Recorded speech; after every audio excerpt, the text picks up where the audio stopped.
यदि आप एक स्लम ड्वेलर है और आपका स्लम रीडेवलपमेंट में गया है और आपको बिल्डर से कोई नाराज़गी है, तो आप महारेरा में मत जाइएगा।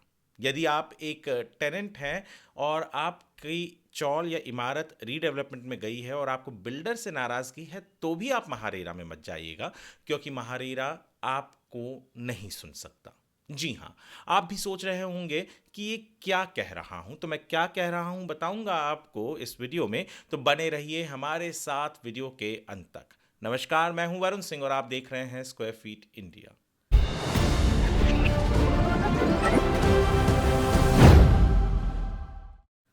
जुलाई के 2026 के इस साल में यानी इस महीने में जो एक ऑर्डर आया है महारेरा का, वो हर एक उस व्यक्ति को जानने की ज़रूरत है जिसका घर या तो स्लम में है या ऐसे इमारतों में या चौल में है जो रीडेवलपमेंट में गया है, और उन्हें अगर नाराज़गी है बिल्डर से और उन्होंने PAA यानी परमानेंट ऑल्टरनेट एकोमोडेशन का अग्रीमेंट अपनी टेनेंसी राइट को बिल्डर को देकर जो घर मिलने वाला है उसके लिए अग्रीमेंट किया है, तो महारेरा आपको नहीं सुनेगा। जी हाँ, एक शॉप ओनर थे, उनका कहना था कि उनका जो शॉप था वो एक SRA प्रोजेक्ट में था, और SRA प्रोजेक्ट में जब बिल्डर ने रीडेवलपमेंट किया तो उसे जो मिलना चाहिए था जो नहीं मिल रहा था, इस तरीके की शिकायत लेकर वो पहले महारेरा में पहुंचा।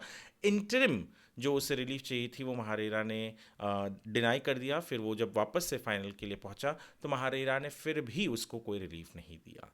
ऑर्डर जो है उसके डिटेल्स डिस्क्रिप्शन में है, ऑर्डर ज़रूर पढ़िएगा। कहानी की तरफ बढ़ते हैं। तो जो ये शॉपकीपर थे उनका कहना था कि मैंने अपने टेनेंसी राइट को सब सरेंडर किया और बिल्डर से उसके एवज में परमानेंट ऑल्टरनेट एकोमोडेशन का जो एक अग्रीमेंट है, हाँ, इस केस में वो एग्जीक्यूट नहीं हुआ था। तो उनका कहना था कि उसके एवज में मुझे जो चाहिए वो चाहिए था एक जो शॉप, और वो शॉप बिल्डर जो है फ्री सेल कंपोनेंट में बना रहा है। अब फ्री सेल कंपोनेंट तो महारेरा में रजिस्टर होता है, तो ये दुकान वहाँ है, तो मुझे आप न्याय दिलाइए।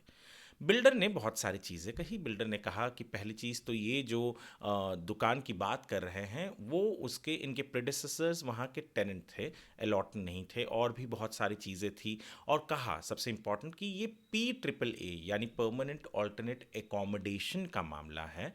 जो दुकान है वो फ्री सेल में नहीं, वो रिहैब कंपोनेंट में ही है, और PAA वाले अग्रीमेंट सुनने का अधिकार महारेरा के पास नहीं है। इस तरीके के अपने रेस्पॉन्स में बिल्डर ने महारेरा के सामने अपना पक्ष रखा।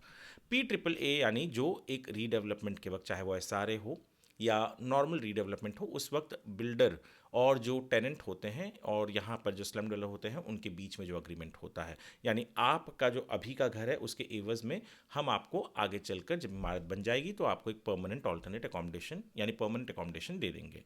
अब यहाँ पर महारेरा ने भी कहा कि PAA यानी ये हमारे नज़र में आप अपना राइट सरेंडर करके एक नया घर ले रहे हैं। आप पैसे देकर फ्री सेल कंपोनेंट में बिल्डर से घर खरीद नहीं रहे हैं। रेरा अग्रीमेंट फॉर सेल को ध्यान रखता है, ना कि PAA के लिए है। PAA के लिए जो अलग फोरम्स है वहाँ आपको जाना चाहिए, ना कि अग्रीमेंट फॉर सेल के लिए जो रेरा का फोरम है वहाँ आपको आना चाहिए। और इतना ही नहीं, ये भी कहा कि कहाँ पर है, वो फ्री सेल कंपोनेंट में है या वो रिहैब कंपोनेंट में है। जो चीज़ जिसके लिए आप हमारे पास आए हैं वो मायने नहीं रखता। मायने रखता है कि आपका अग्रीमेंट फॉर सेल है, यानी आप हमारे रेरा के सेक्शन के तहत अलॉटी है या नहीं, ये मायने रखता है। और रेरा के सेक्शन के तहत ये अलॉटी नहीं है, जुरिस्डिक्शन में नहीं बैठते, तो महारेरा ने इनकी शिकायत को खारिज कर दिया। बहुत बार हमारे मन में एक सवाल आता है कि बिल्डर है, बिल्डर दोनों चीज़ बना रहा है, फ्री सेल और जो रिहैब कंपोनेंट है उसको भी, तो बिल्डर के ऊपर जो जवाबदारी है दोनों के लिए सेम ही होना चाहिए। यहाँ पे भी उसे घर देना है, वहाँ पे भी उसे घर देना है, पर दोनों के लिए जुरिस्डिक्शन महारेरा नहीं होता। महारेरा ने इसके पहले ही बहुत सारे ऑर्डर्स दिए जहाँ पर वो रिहैब कंपोनेंट उसके अंदर कवर नहीं होता, ऐसा कहा है। और ये ऑर्डर उसी श्रृंखला में एक और कड़ी की तरह है। अब आपको मैं बता दूं कि ये ऑर्डर बहुत इंपॉर्टेंट है, और इस ऑर्डर के इम्पोर्टेंस को समझते हुए हमने हमारे वेबसाइट squarefeetindia.com पर एक आर्टिकल लिखा हुआ है जो मैं चाहूँगा कि आप पढ़ें ताकि आपको पता चल सके कि किस तरीके से रियल एस्टेट में और रेरा जो होम बायर्स के लिए है, क्या वो स्लम ड्वेलर्स, क्या वो टेनेंट्स, क्या वो मेंबर्स को भी उसी तरीके से सेम तराजू में तौलता है, तो नहीं तौलता। ये यहाँ से साबित होता है। वीडियो आप हमारे स्क्वायर फीट इंडिया के यूट्यूब चैनल पर देख रहे हैं तो हमारे चैनल को सब्सक्राइब करें, फेसबुक पर देख रहे हैं तो फॉलो ज़रूर करें, वीडियो को लाइक करें, सेव करके रखें ताकि आगे आपको काम में आ सके, और शेयर करें ताकि लोगों के साथ काम में आ सके। यदि आप किसी को जानते हैं जो कि जिसका घर रीडेवलपमेंट में गया है और उसे बिल्डर से परेशानी है, तो वो महारेरा में जाकर उसे इसी तरीके की जवाब मिलेगा। और अगर फ्री सेल कंपोनेंट में उसका हिस्सा नहीं है, उसने नहीं खरीदा है, तो और PAAA है और अग्रीमेंट फॉर सेल नहीं है, तो उसे इसी तरीके का जवाब महारेरा से मिलने वाला है। तो वीडियो बहुत इंपॉर्टेंट है। वीडियो देखने के लिए आपका धन्यवाद।